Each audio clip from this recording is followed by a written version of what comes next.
Hi everybody. So today we are gathered here to discuss about the topic pop stars, podcasts and politics are celebrities the new public intellectuals.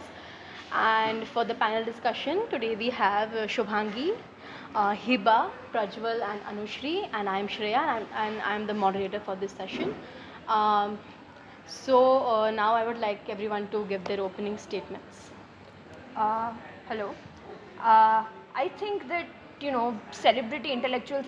It's a space which has become very democratized. Content creation as a space. So you have so many people bombarding this place, and there's an oversaturation of content.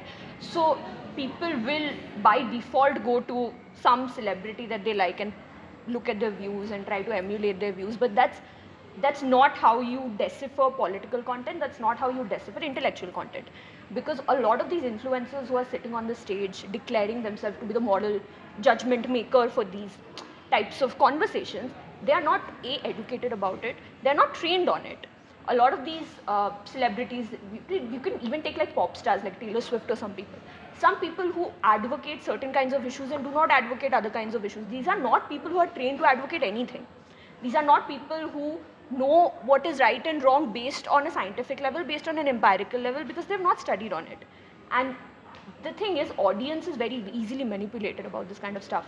And if the manipulation goes to the point that nobody realizes where their psyche is getting trained to think about a topic on a certain way, like climate change on a certain way, you will eventually see like people like these pop stars becoming like Pied Pipers, and the audience becoming their rats, and they'll follow them wherever they are going and whatever direction they're going, and you can never decipher whether that direction is right or wrong. So I don't think that celebrities should be allowed in that intellectual space or allowed to control that space.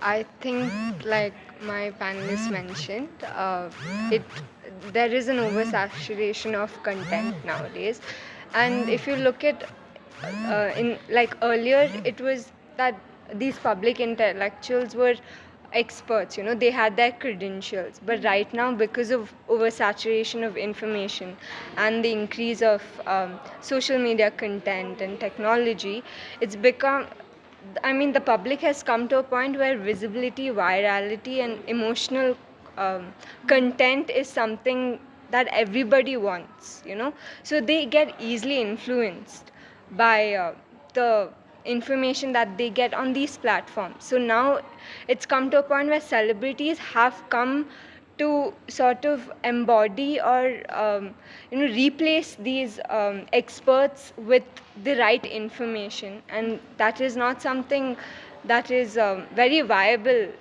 in this media ecosystem.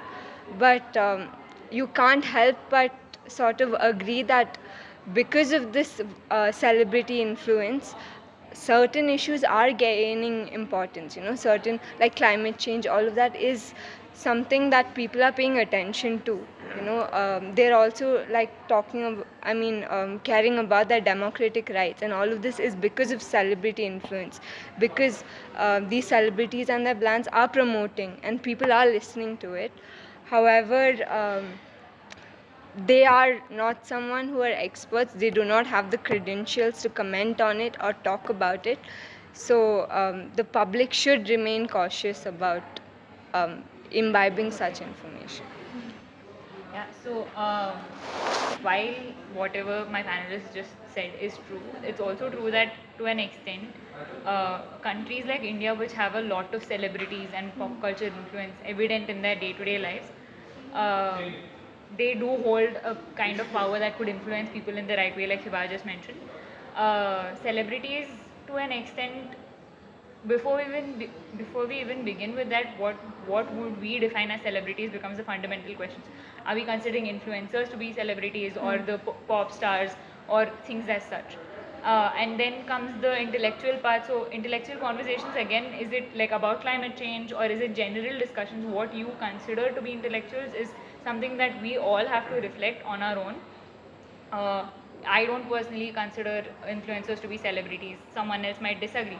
So it comes down to the individual and what they think, who are celebrities, are these intellectual conversations. And it becomes very self reflective about how am I considering this to be right or wrong? And even if someone influences or say comments on it, I think it's individual responsibility of everyone to actually evaluate whatever is being told. Even if, say, someone credible like Neil deGrasse Tyson, who's also considered a celebrity, says something, it's important for us to fact check everything, given that we're bombarded with information and like we have excess of information, and it's our responsibility to differentiate right and wrong, to take a stance on an issue and things like that. Okay, firstly, thank you for having me here. And keeping all of your points in mind, the only thing that I can personally think about is how do I get um, information transported from point A to point B, right? And if I have to use a medium, and if I have to approach someone who has a voice in that specific medium, I will go there. Because at the end of the day, if I am standing for something, as an example, if I'm protesting for an issue, or if I'm voicing my voicing all of what I have for one particular issue, I would want that to reach people. Now, how fast do I get there? I need it to be efficient and effective. And I also feel like this is such a broad topic to begin with. And for conversation's sake, if I have to narrow it down with something Anushree just said, bombarding of information and fact checking it. How many times do we actually fact check information that we subscribe to, knowingly or unknowingly, on any type of media, be it a podcast that we use audio, or if it's a podcast that we're seeing the visuals of it? Because there's a reason. So all of these are questions that we have to ask ourselves every now and then. There's a reason why podcasts took a detour and they started making visuals for engagement, for more screen time. Maybe each one has their own, but at the end of the day, I feel like it is influence, and if done in a right way, it can go in a long way. And it's all about engagement to me. Yeah, that's what I'd like to say. Lovely. That was indeed a very insightful discussion. So my first question is to you, Shobhangi. So, like pop stars often use their music or even their social media handles to talk about social issues. Do you think that strengthens their presence as leaders, or does it blur the line between art and expertise? That's been a point of debate and discussion for a very long time. The thing is, it is necessary, like Prajwal and Anushree said, it is necessary for their engagement, because we are living in a space where everything is politics. Everything that you see around climate change is real, gender politics is real, identity politics is real. If you do not comment on that as an individual living in the society, there is a place where you're becoming unaware. And as a celebrity, if you sound to people as unaware, your fan base will come and comment on that, your fan base will come and critique you on that. So yes, the fact that a lot of celebrities use their space to advocate for issues, or to advocate for other kinds of issues that a lot of people may not agree with, is a source of engagement, is a source of, at the end of the day, a kind of public relations. It is a kind of public relations. But I think that the space comes in, which is another question that I had for the panelists. Where do you see the line of media literacy coming? Is it from the audience's end? Is it from the person who's producing the content, their end? Right? Because if us as individuals, if we are, suppose I am a celebrity and I am producing some kind of content, advocating for some issue, I need to know what my basis is. I need to do my research. I need to, because I am producing this content for a public, the public is going to listen to me. I have certain kind of influence. As a celebrity, I need to be mindful of the influence and the platform that I have. I cannot tell people to go and not advocate for climate change and think climate change is not real. I cannot do that as an individual, as a person who has that power. But does it also fall on does the onus also fall on the audience's side? Do you as an audience judge the celebrity that you're getting content from? Do you question them? Do you raise your finger at them and tell them, you're not doing this, this is not right?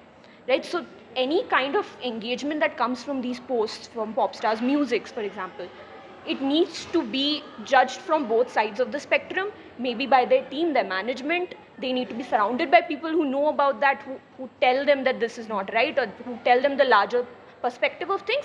They need to also be judged by the audience, because the audience needs to create that intellectual capability to judge their celebrities. But is it always that, I'm sorry, but is it always that black and white? Because you spoke about engagement, and the question, if I'm not wrong, was about art.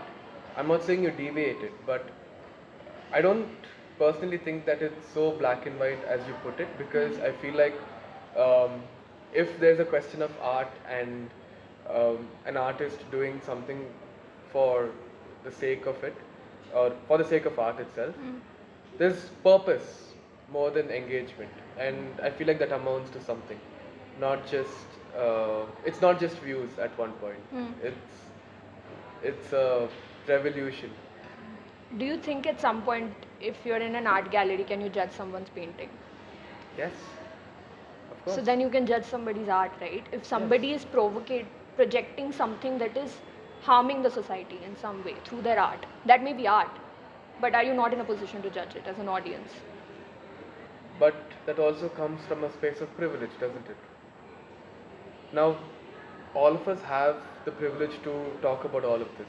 But what about a large group of our people, Citizen community. of our country, right? They don't look at all of this. We don't rationalize it, Right. right? So I feel like But- it's not black and white. But then look, the fact that we can distinguish between what is right and wrong is completely from a point of privilege. We are at a space where we are being trained to do that. We are at a space where we're being allowed to do that. A lot of people are not allowed to do that. They're not Right. given the space to do that. Right. But then it is kind of, maybe I'm being too idealistic in this sense, but then it is kind of the duty of the people who have that privilege to understand that and then advocate for the right. Not use their space and advocate for the wrong. Here is where I'm differentiating with you. Even if it's not black or white or grey, the world is grey, completely agree. But if you know you're coming from a point that is harming the society in some way, like if in today's world, in today's time present, if you're claiming to be a Zionist and you're saying that the killing of children in Palestine is right, that Israel should continue to do this, you are coming from a point that is harming society, right? You're coming from a point that is advocating children dying, and there's no way, shape or form, black or white world, grey world, where you can argue that. You cannot argue that. So if you as a celebrity use your art to even generate that, how are you right? I feel like that's another extreme, and that's a completely different topic, because you're mixing politics over here. Sure, everything is political, but the question is pop culture and art and influence. This is a huge. Politics falls in that. Definitely does, but this is a huge extreme, don't you think? Yeah. Yeah, moving on. Yeah, Moving okay. on. Alright, we can So, agree to yes. disagree. Alright. Moving forward, my next question is to Anushri. So, podcasts have given direct microphones to celebrities to reach the masses. How do you think like podcasts have changed the way ideas or like point of views spread? And do you think people treat celebrities, celebrity podcasters as a thought leaders or not? To answer your first questions, I think coming from a personal point of view, anybody who listens to a podcast or takes time to listen to a podcast is coming from a perspective that, okay, there is something that there's an information that's being shared that I think I want to consume that is relevant to me. So, in an extent, they consider it to be an intellectual discussion.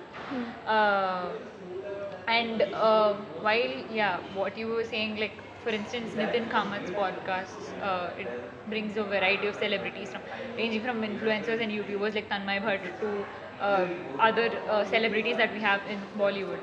I think to an extent they are thought leaders. They shape the idea of at least the young generation which consumes content that is put forward by such podcasters. To an extent they do influence, but there are a very select few podcasters who are thought leaders. For instance, Joe Rogan is big in America. He is the thought leader there. Whatever he says is considered, the gospel and Ultimate. Yeah, ultimate. So while some of them are thought leaders, I don't think all podcasters hold the power to influence everybody's thought. But again, like Shovangi was saying, it also comes down to what are you as a podcaster taking responsibility for, and what are you saying. Even if you're not a thought leader, it becomes your ethical responsibility to put forth your views. And as people like coming from a point of privilege, we are, if I'm able to listen, if I know what podcast is and I'm able to go on a platform that gives that, I myself have to be responsible enough to differentiate whatever they're saying is something I agree with or not. So, to conclude what you were saying, what the question, the answer to your question, I do think some of them are thought leaders, but not all of them hold the power to influence. And it again boils down to individual responsibilities. Right. Would you also like to add something to that, or like we can move on to the next question? I think we can move on. I like what she said. Okay. So my next question is to you, Prajwal. So some celebrities openly endorse candidates as far as elections are concerned these days. Do you think this is healthy for democracy, or has it like simplify complex political scenarios? Okay, this is a very Loaded question. loaded Yeah, and it's yes. a fun question to answer. Yeah. And I'm so glad that you chose me out of everyone Thank else. Considering 2 minutes of talking Considering what about just politics. happened, right? Yes. Okay, so honestly, I do have a couple of strong arguments I can make on multiple perspectives on this answer, but I'm not going to take that route. I'm going to take a different route, and I'm going to say that all of this is a joke. Because if you're talking about democracy and if you're pairing our country in it, it is a joke. It's always been a joke. Now, celebrities coming in, celebrities pushing other people and trying to, pan the light on them or pan the camera on them, celebrities themselves getting into politics. I genuinely feel like everything is a joke again. And fan base will not convert into votes. Regardless if you're campaigning for somebody, being an artist or a celebrity, you might do that for money, which again is valid on their point of view because you have to run your house. Which is why there are so many different perspectives which we can be all logical and be rational about. But I'm going to stick to the fact that um, it just doesn't work for me. I don't believe that celebrities should ever enter this forum at all because you're in the space of entertaining people and being someone from that industry or trying to be there. I feel like my life should start and end over there. If I make you smile, I'm done. I'm done for the day. I don't want to get into anything else. I hope I answered. Yeah. your Follow-up Definitely. question to what you said. Pawan Kalyan, as we know, Yeah. is a Tollywood star, and he is the Deputy Chief Minister of Yes. Andhra right Yes. now. Yes. Yeah, Yes. one of the states. Sorry. Yes. So, coming from a point of power, he's always like his family, like obviously he's related to Chiranjeevi, they come from a artistic family, but they also hold a lot of influence and power in Hyderabad and like in the state as a whole. He has done a lot of good things and some questionable things when he's come into power. But I think at its core, he would always consider, like to an extent, what is good for the citizens. So, like, even if you consider someone, Puneet Rajkumar, who would have not actively participated in elections, but held the power to influence good change within the country, within the government and democracy. So, would you say that it's completely like they shouldn't come, although they have good intentions, or is it that politics and arts just don't? If you genuinely have a liking towards serving your community, I feel like it will show. Okay, and I mean, we can talk volumes about how other, literally, 8 out of 10 actors or people in the industry have entered politics, and there's a reason why they still stay as an MP and they don't move past that post. They're getting their money, they're getting their revenue in whatever way they are, and they're happy with it. But when we take exceptions like Pavan Kalyan, answering your earlier part of the question, yes, he's coming from a powerful family. He made himself, right? And so did that entire family, which is really commendable, and all of that is there. But if all of that was a hoax, right, he would have gotten it immediately. He would have gotten it in the first round of election. Why didn't he do that? Like, why did he lose really badly? Not even a fair competition. He lost really badly, Landslide. and only after that did he, get the post. And that's when I feel like people are also smart, regardless of privilege over here. People know who's true and who's not. They can call it out. Because he used to campaign until he fainted. He used to be on drips and he used to campaign. Now there are certain sets of people who say that that's all PR, and it does make sense if you add it up. But if you look at the timeline, people who have given their life to politics, MGR, Jayalalitha, we have Kamal Hassan who tried and then who failed. We have Rajnikant who tried and then who failed. Puneet Rajkumar, he was an exception because, keeping the fandom aside, he didn't have, though he comes from a political family, he didn't have to wear that mask to do right to the people. Now, now I feel like these exceptions that I just talked about, Pawan Kalyan, MGR and all of them, I feel like they entered politics so that they put themselves on a different platform to serve one and all. They're not restricted to Karnataka or Tamil Nadu or a certain set of people. There's no boundaries over there.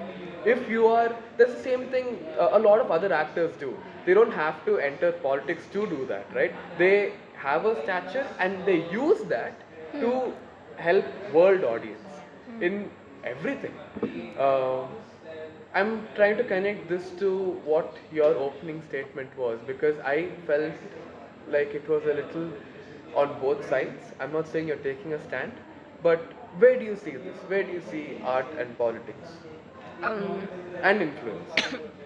So the thing is, I sort of disagree with your stance a little bit, Right. because I don't believe that it's right to put all of the responsibility of these citizens, I mean these celebrities' influence on the heads of the public, right? Like, you cannot say they have to be individually responsible. They are the ones who have to decide, because the influence that these celebrities wield is immense. Like, I think when Vijay Talapati went into politics, the mass hysteria, mob mentality is prevalent and it's existing.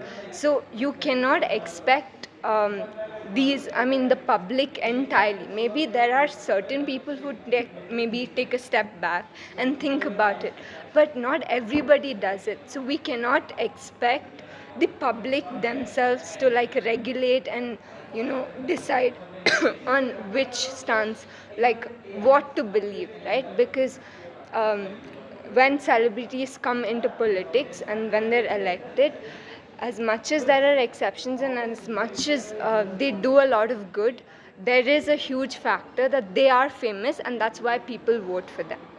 And when they become thought leaders without any credentials or without any credibility and comment on political issues. I think Taylor Swift once talked about how we should vote, and then votes Right. suddenly rose up, right?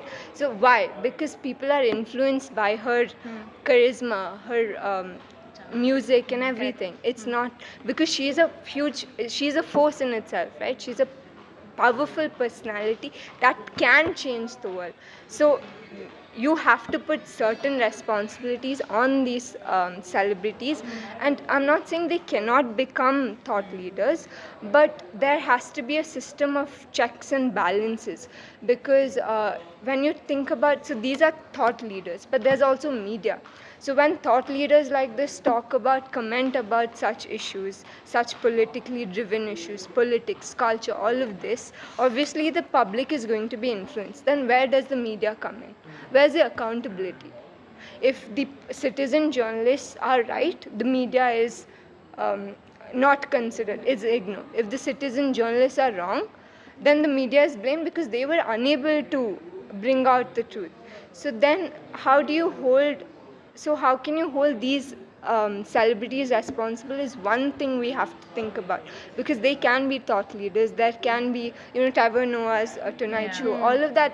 These are all political discussions, and maybe most of them know about these issues because they watch these shows. Correct. So you have to take that into account. So you cannot place the responsibility and the blame on the public itself. You have to hold these celebrities accountable as well. Adding on to her point, what you said about the audience knowing that they need to, they're voting for an individual who's entered politics, a celebrity who's entered politics. He may not get the kind of fame that he wants or the kind of success that he wants eventually if he fails to serve the public. But that will come at a very later stage.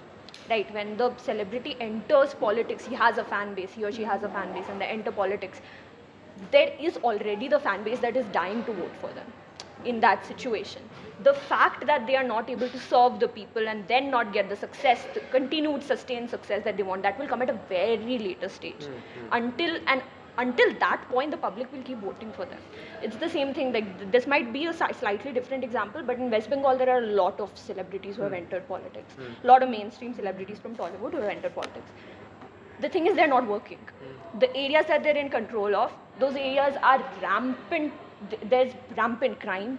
There are riots. There is terrible waste management. There is terrible road construction. Everything, nothing is working there. But these people are still getting elected. Coming elections, nobody knows what's going to happen in the coming elections. Last elections, they were elected. These people are still in power. Right. So the point is, where does it stop? The example about Trevor Noah made me think about the latest Jimmy Kimmel fiasco that happened with Charlie Kirk. Now, I'm not saying what he's saying is wrong or right. That's a completely different topic. But the fact that his show was cancelled made a huge uproar on the internet. People started chanting on Twitter. There were hashtags going on. Bring Jimmy Kimmel back. And he was brought back. That's the kind of influence that a fan base can hold. And it is up to the celebrity where that influence goes. That's the point. Yeah, I had something to say, and it's completely based on your last line. It's something that the celebrity holds. Now, when we're coming back to successful political leaders who happen to be celebrities, who are also those people who have been serving the public right from they were a tiny success. So people like MGR, Jayalalitha, I'm taking these examples because these are very Well-known. strong, Yes. like predominantly really strong personalities, and who have been really successful in Tamil Nadu politics for a very long time, right? They've been serving the public ever since they got tiny successes. There was NTR from Hyderabad. That was on a different spiritual level because he played, I mean, this is a little off topic, but he played the role of Krishna in a really old film. And statues post that year were his face. That wasn't because of the mob mentality or the, oh my god, idol worship. It's not that. People genuinely believed that if Krishna had a face, it would look like his face. Again, media connecting to your point, Correct. right? And coming back to what I was saying is, celebrities who happen to be in politics, if they really want to serve, they would start it way back. Right. Oftentimes they enter politics and then they start from scratch, which is why it takes forever to. It takes 2 elections for them to win and Correct. all of that. Yeah, it's really interesting. Amazing discussion. Okay, We're getting paid for this, right? Yes. okay, Intellectually so last but not the least, my final question is to you, Hiba. So not everyone believes celebrities should be seen as intellectual voices. So what are the dangers of equating fame with authority on important issues? So I think I've mentioned this multiple times, but accountability. It's one thing that nobody can hold them to, because they do. Like he said, if people can believe that MTR is Krishna, then what is the power that he holds, right? How, I mean, the amount of influence they have is insurmountable. You can't measure it and you can't stop it. So you have to place certain responsibilities on these individuals. Ask them to like talk about it, like once they know. because citizen journalists, YouTubers, these podcasts, all of these, they do provide information to the public, but then they can also cause rampant misinformation and also dilute and sort of replace the expertise that Correct. that experts have, right? So when such people comment on political authorities, then where do these experts stand? What is the use of them? Why do we need them? Why do we need the experts? Why do we need the media? We don't need them. We're believing what these media people are saying, right? So, for example, I think in the Dharmasthala burial, yes, yes. case, Yeah, the yeah. rampant allegations and controversies, it diluted the case so much that nobody knew what was true and what was not. Yeah, yeah. Yeah. So what we have to do is either we have to set up a system of checks and balances that sort of monitor what these celebrities are saying, you know, and hold them accountable, because we cannot let them say whatever they want, because the public is influenced. You know, individual responsibility can be placed, but only to a certain extent. And there's only a few people who would imbibe it, you know, who would actually think about it. So because of that, I would say place a system of checks and balances and ask these celebrities to be sure and bring in experts. I'm not saying ki don't talk about it, but also like include expert opinions as well. Give them also a platform to talk about it. You know, so like podcasts and all, bring in the experts. You also comment. That's okay. Equal representation. Yeah, equal Yeah. representation. Yeah. So that's what I would It's say. lovely. So, to conclude, we can say that, I mean, to start with, this topic was really broad, and like you all mentioned, like celebrities do bring huge audiences to conversations that can otherwise stay very niche. And if celebrities or say influencers are making content, they would want engagement, they would want reach. And like you mentioned, like it is our responsibility to see like what is wrong and what is right. And like you all said, and very correctly so, like there's a lot of oversaturation and they are not trained properly, there's no education to comment upon important topics. And yeah, a big thank you to all, everyone, and it was, I feel like it's very insightful and very helpful to everybody, and a big thank you to our audience to join this conversation. Yeah. Thank Thank you.